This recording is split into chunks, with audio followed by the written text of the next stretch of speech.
Hi, welcome to Jadekind Gaming. My name is Adam. Today I'm going to be unboxing a booster brick of the Icons of the Realms Eberron Rising from the Last War set. Of course, based on the D&D book of the same name. I probably won't play in Eberron. But the book definitely had some cool monsters, some cool race possibilities that I can introduce into my own setting. And this includes both, as well as a few really cool ones from outside. Booster Brick is 8 booster packs, and each pack has 4 minis, 1 large, 3 medium or small.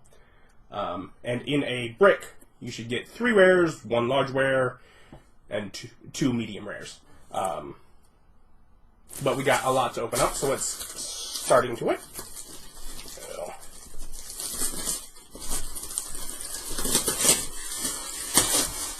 Pull off the plastic and get into box 1. And just looking at the box itself, of course we got the cover art. They're pre-painted plastic figures. Get some things here, like the cloaker is not from Eberron, that's just like in the game. I want him, I want some of the races. I think that all the large ones are cool, most of which are cool even for duplicates. Let's see what box 1 contains. Awesome! Great start. Okay. This is the Living Spell Lightning Bolt. So these are like, the spells that have become constructs. And they're beautiful, they're cool. And like the concept of the game is like any spell can become one of these. But like as a mini, it's just beautiful. So, thought that's great.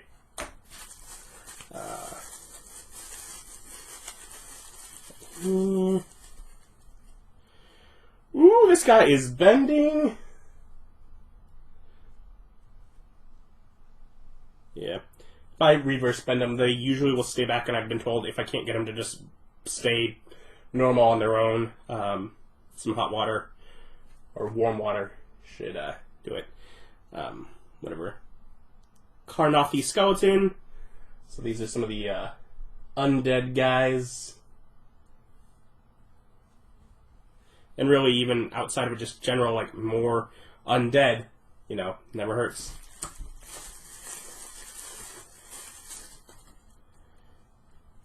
An Iron Defender. Metal dog thing.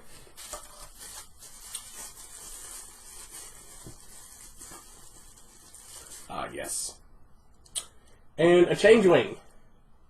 So... Changing is admittedly one of the ones that you can use, like, whatever race token for, because they'll, they can look like whatever, basically. But this is a good one to represent the idea of, what they look like.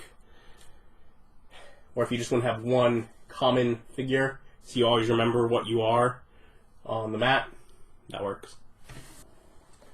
Box 2.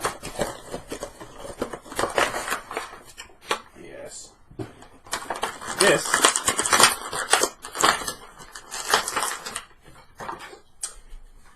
is, of course, not one of the ones from the Eberron. This is just from the Monster Manual. It is a half ogre.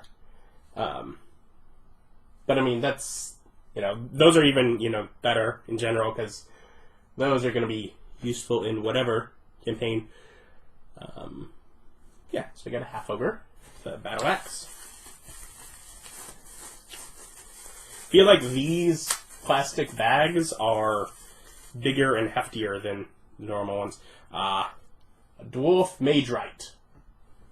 So just one of the common folk that knows some minor magic to help with their, day-to-day trades.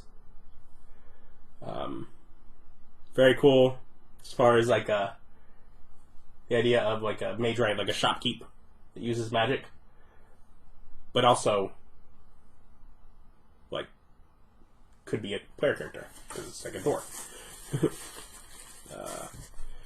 You have another, what is that? Carnathy skeleton. And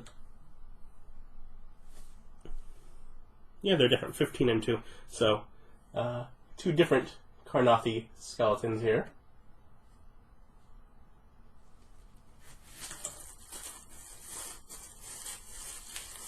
Oh. Shifter Artificer. This one, like, the shifter qualities are very subtle, if they're at all.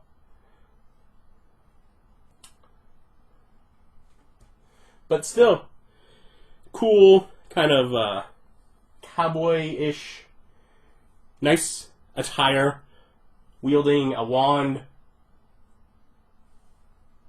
Cool figure. Going into box 3.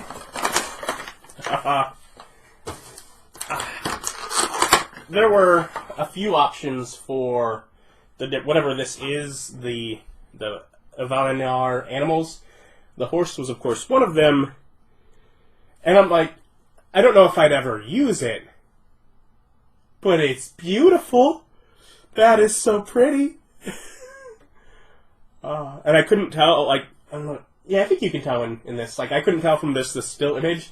Like, there, you know, because when you look at the images of the maze, like, I can tell they did the purple with the polka dots or whatever. There's, like, a metallic sort of a quality to the mane and the tail and just all the hair. It's really cool. But yeah, so a Avalinar horse. Gotta have a Warforged if you want to be able to play Eberron. I've had a Warforged player outside of Eberron who just happened to come from there. Yes, I can tell by the color. I am so happy. This is one of the ones I most wanted. It is so pretty. It is a Clawfoot Raptor, which, first off, one of the things that I love that this game adds is the Clawfoot Raptors, which is basically saying, hey, D&D has made raptors like actual raptors. Let's bring in the raptors that we grew up on from Jurassic Park and make those a creature as well. And then let's make them beautiful by painting them bright blue. And of course, this is all, ready for, for a rider with a saddle. Still, beautiful, beautiful miniature. So cool.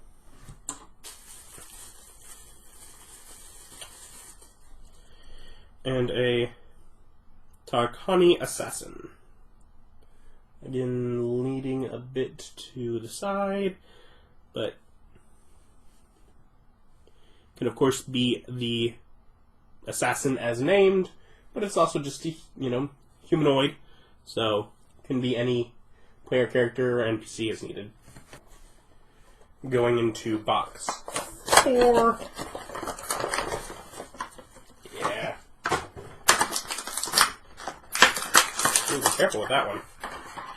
Started pulling it out, and it's only attached by this little spindle in the center, but the corpse flower, which I'm like, I don't know if I'd ever use, or even if I don't use it as what it is, it can definitely be. I mean, it gives an impression. It's a tangle of vines with like skeletons throughout it. My initial thought here, just as I feel this, I wish that some of these lower tendrils had been attached to the base. Could have been just a little lower, I mean, but it's flying, I guess. I don't know if the creature is, but this one is. It's like another Warforged, like the other Warforged.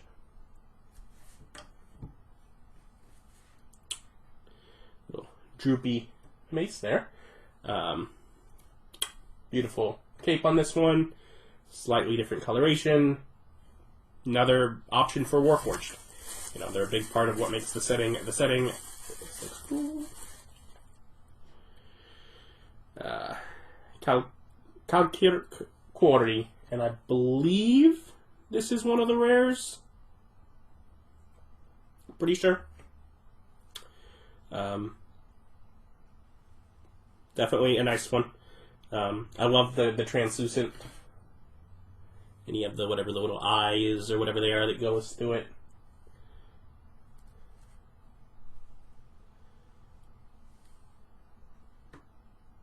Until that little bug-like thing in the center there. And an Undying Soldier. This is one of the ones that from the setting was interesting. Just the idea of these undead elf soldiers and such, and counselors, that they weren't like evil undead. They're undead because they're so beloved, and they're good undead. So that's definitely an interesting concept. Going into box 5 as we've passed our halfway point.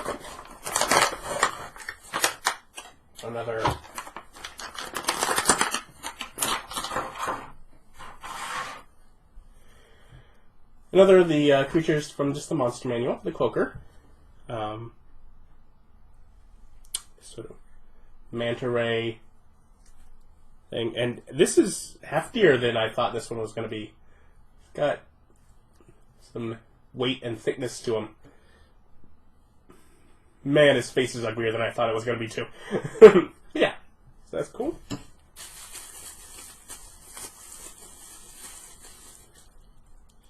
The Dwarf Artificer.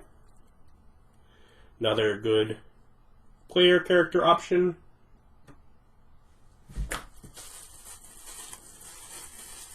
And another race I don't believe we've gotten yet. The Kalishtar. So another new player race here.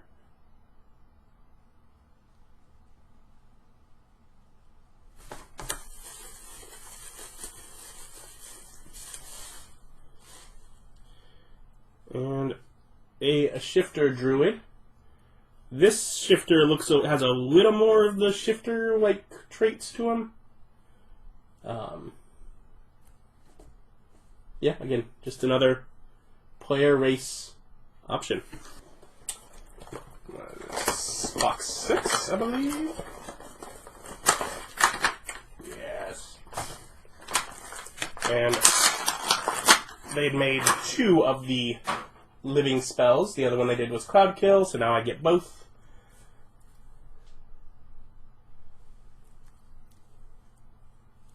Big billowing cloud that traverses the land looking for something to kill.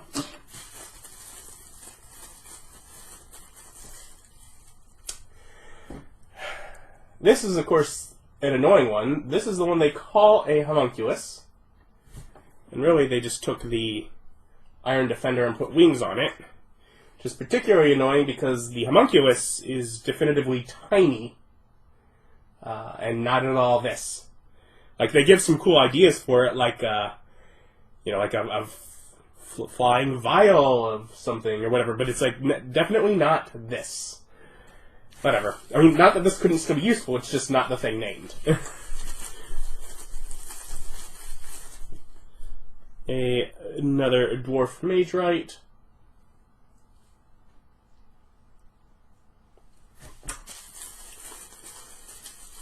And I believe this one is also a rare. The Lord of Blades, which is a mighty, fancy, and cruel-looking version of a Warforged.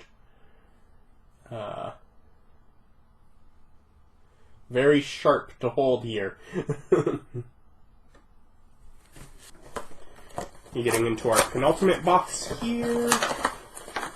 Yeah. I keep, every time I'm like acting like I'm so happy with the one that I got for the large, but I like, I think, all of the larges. Gray Render. I'm not really even sure how much I like the creature itself. I mean, it's fine. But this sculpt just has like even if I use it as something else, like that just has like an, you know, when you have, you know, your player sitting down and to just set this thing up next to it, like that just has an imposing, you know, musculature and, you know, just a big biting maw of black teeth and black nails. It just looks scary, especially to that low-ish level party. And even if I use it for someone else, like that's a cool mini.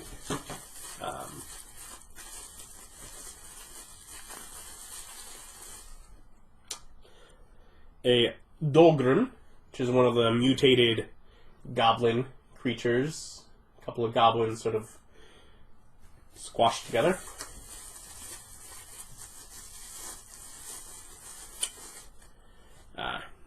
The Dusk Hag, which is the hag that the Eberron setting added. Useful enough for an old witch lady.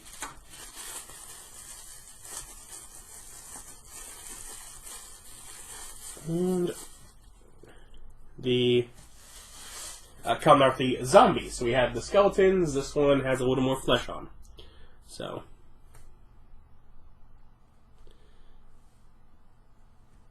just another undead baddie that's really, in general, just good. Even if you're not playing Eberron, you always use more undead. And our final box, I believe, must have our large rare. Maybe? I forget. No, this was the rare. Yeah.